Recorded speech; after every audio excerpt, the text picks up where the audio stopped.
Hey guys, my name's Dylan Johnson from SA Soccer Mag.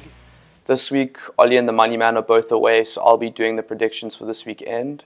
Unfortunately, the MoneyMan hasn't been able to send through his predictions for this week yet, but I will be posting a predictions summary later on the MoneyMan website if you guys are keen to check that out. So starting off, game week 8 wasn't too great for our predictions. Ollie got 4, the MoneyMan got 4, and myself and Ollie got 3 correct. So wasn't really great. Ollie's still in the lead with 45, the MoneyMan's in second with 43, and I'm in third with 39. But hopefully this week I can catch up a bit. So the first game is a pretty exciting one. Liverpool versus Everton, Merseyside derby. Going with, Liverpool, another 12:30 kickoff, or 12:30 in England. There's been a little bit of a talk around that. Liverpool have a lot more than any other team. I think by the end of the season, Liverpool will have had 16, and the next closest is Tottenham with 6. Personally, I can understand why coaches don't really like it that much, especially from Liverpool's point of view. They have quite a few players coming from South America. They play on Wednesday night, and then they only get back to England on Thursday evening. So it's a very short turnaround, but you get given the schedule. It is what it is. I think Liverpool should take this game. Everton have been inconsistent this season, but we do know they do get themselves pumped up for a Merseyside derby. I think every year Everton are underwhelming. They still perform well, and they're difficult to beat. The main concern for me with regards to Liverpool is how is Jurgen Klopp going to set up his team? Robertson got injured over the weekend. He dislocated his shoulder, could be out for up to 3 months. As much as I like Kostas Tsimikas as a personality, I don't trust him at all, especially when it's going to be a tight game where, Everton are going to want to sit back and they're going to want to counter. And I think with the last couple of appearances he's made in the League Cup and the FA Cup, he's made a couple errors. I think against Leicester, he made a terrible mistake to concede. So that's one of my worries. I think as well in midfield, I can see Ryan Gravenberch getting a start. Just because Alexis McAllister was playing in Peru, I think on Wednesday evening, and he's definitely, I think against Wolves the last time we had an early kickoff, you could see how fatigued he was. Other than those two, Szoboszlai played in midweek. I think Nunez played in midweek. Diaz played. But I think that these players, Liverpool right now, Gakpo's still injured. Curtis Jones is still suspended. Jota's coming back from his suspension, but, I'm not sure what Klopp's going to do there. I've gone for a 2-0 Liverpool win. I think Liverpool will keep them out. I think Everton, they've been too inconsistent this season, and coming to Anfield, they're going to struggle a bit. Oliver's gone for a 3-1, and, we've gone for the same scoreline difference. He's gone for a bit more goals, and I think that's a good prediction too. Next game, we have Brentford versus Burnley, and this is a pretty standard one, In the first couple of weeks, I would have said Brentford would have cruised to a win here, but they've really sunk their form as, I think haven't won in the past 4 or 5 weeks. Maybe they've won once. And Burnley, they also haven't been great. Scoreline-wise, they're not really getting points. They got their first win against Luton, but realistically, most teams get their first win against Luton. So Ollie's gone for a 1-0 Brentford win, and I think that's pretty solid. I've gone for 2-1 Brentford win. I think, even though I said Brentford haven't been great, I think they've been better than Burnley. I think they've been a little bit more consistent. Burnley have lost most of their games. Moving on to Bournemouth versus Wolves, another game, not really much to say about this. Both teams have been difficult to beat. Wolves have gotten more results. They've gotten the win against Man City. So I've gone for 2-1 Wolves win.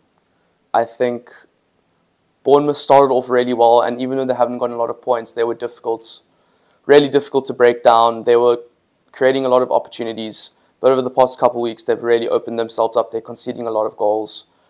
And I think Wolves will beat them. Ollie's gone for a 1-1 in that one. Could definitely see a draw as well. Both teams on their day, difficult to beat, but they're also very, very fragile at the back. After that, this seems to be the week of, not games with not much going for them. Forest versus Luton. I've just gone for a 2-0 Forest win. I think Forest are really good at home, and Luton have started performing slightly better, but I don't think they have enough. Yeah, don't think they have enough to beat Forest away from home. Ollie's gone for 1-1. Next game, we have the second exciting game of the weekend. We have Man City versus Brighton. And I think this is going to be a really great game. Brighton coming back off that 2-2 draw against Liverpool, which I thought was a really, really entertaining game. City coming off the back of 2 losses, to Arsenal and to Wolves. They really need to get a win this weekend. I think the pressure will definitely be on them if they go 3 games in a row without a win. And I think the way Brighton will go into this, they don't really have anything to lose. No one's expecting them to win.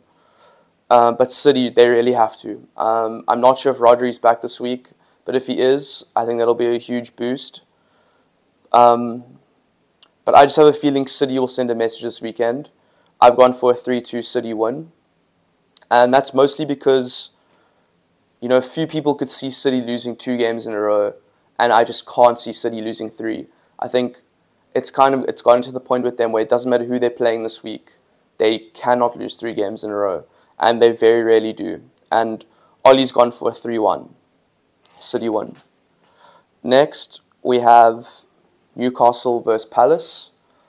And this one, I think this one's pretty straightforward. I think Palace have been really good this season. I think Roy Hodgson has them playing some pretty good, attractive, entertaining football. They're getting good wins and they're getting decent results. They're putting in they're fighting performances. But I think Newcastle, they've found their form right now. I think even though they drew to West Ham, they should have won that game. I think Isak hit the post to get his hat-trick, and they really dominated against West Ham. I think, there's not really... Newcastle, they're just too good right now. I've gone for a 3-1 Newcastle win because I think Palace attacking threat, I think they will get on the score sheet, and I think Newcastle right now, I don't know, they kind of look defensively vulnerable against West Ham, and I feel like Palace will try exploit that. Ollie's gone for a 2-0 Newcastle win, so I think we're both pretty much in agreement on that. Now, I think this is the third big game of the weekend, arguably the biggest, Chelsea versus Arsenal. And this is the week that Chelsea can send a message, in my opinion. They've started, getting back on track. They have an upward trajectory. They're starting to win games. They're starting to score goals. And they're playing at home. Arsenal just beat Man City. They are probably the highest they've been from a morale point of view since Arteta's been managing. I think they haven't beaten Man City in 12 games, and now they have. So to beat Arsenal on the back of that would take a lot, especially from a team as inconsistent as Chelsea. So myself and Ollie have both gone for a 3-1 Arsenal win. I think, for Chelsea to win this game or even get something from this game, it would actually be a massive statement from them. I don't see Arsenal, even though they're going to Stamford Bridge, I don't see them dropping points here. To go from beating Man City to then not beating Chelsea, who have not been great this season, that would, all the progress they've made so far would just be completely gone. The next game we have is Sheffield versus Man United. And in my opinion, this is also pretty straightforward. Sheffield, the worst defensive team in the season, the team in the league this season. I think they've conceded 16 and 8, which is really not good. United, they haven't been great this season either, but they should get a win here. Most people are getting a win against Sheffield, and if they want to build on the win they got last week, I think they have to get a win at Sheffield. If they don't, question marks are still going to be asked around, are United making progress under Ten Hag? What's going on? I think players are starting to come back from injury. So, in my opinion, there's really no excuses for United to not win this game. Ollie's gone for a 2-0 Man United win, and I've gone for a 2-1 Man United win. I think 2-0, I think United have been too fragile defensively this season to think that not even Sheffield can score against them. I think most teams have scored against United this season. So, yeah, but still backing a United win. Next, we have Aston Villa versus West Ham. Now, this is a pretty exciting game for the neutral. Two teams that are, I wouldn't say overperforming from Aston Villa's point of view, because they have a really talented squad, they have a really talented manager. But if I look at it from West Ham's point of view, losing their best player, Declan Rice, their captain, and to get some of the results they've got in the season, quite a few smash and grabs, but I think that's exactly what they want. They're setting up to do that. They are definitely overperforming this season considering their squad. And I think David Moyes has done really well to get his team fired up and believe in themselves. I think last season they struggled with the demands of Europe. I think they really struggled with that. But this season it seems, they've settled and they're getting good results. I mean, that draw against Newcastle, to go 1-0 up, even though they conceded 2 quick goals, they fought back and got an equaliser. I just think in this game, though, that Aston Villa, they're too strong. They have lost a couple games they shouldn't have this season, but they've found form now. They're getting good results. They drew last round against Wolves, but they easily could have won that game. I think in extra time they had about 8 chances to win that. So I'm going to go for a 2-1 Aston Villa win, just because they're the home side, and I think West Ham, even though they've been really good, I just think Aston Villa will have the edge. Ollie's gone for 2-1 West Ham win, which is a pretty interesting call, but I can definitely see, West Ham have gotten lots of surprises this season, 3-1 away, 3-1 win against Chelsea. They beat Brighton very well. So that's a pretty, could definitely happen. Now for the final game of the weekend, we have Tottenham versus Fulham. And I think this one's pretty straightforward. Tottenham have been in really good form. They're top of the table with Arsenal. They did pretty well with 10 men against Luton. Even though it is Luton, they did well to win that game. So I don't think there's much to say about this. Tottenham at home, they should comfortably win this game.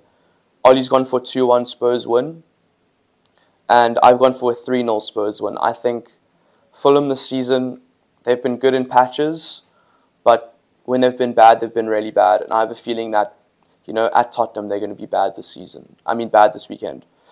So, yeah, that's pretty much all from me, guys. I hope you enjoyed watching. And just to reiterate, the MoneyMan, his predictions aren't in this video, but I will be posting a prediction, and a summary after this video is posted, so you guys can get the MoneyMan's predictions in. Thanks for watching, guys.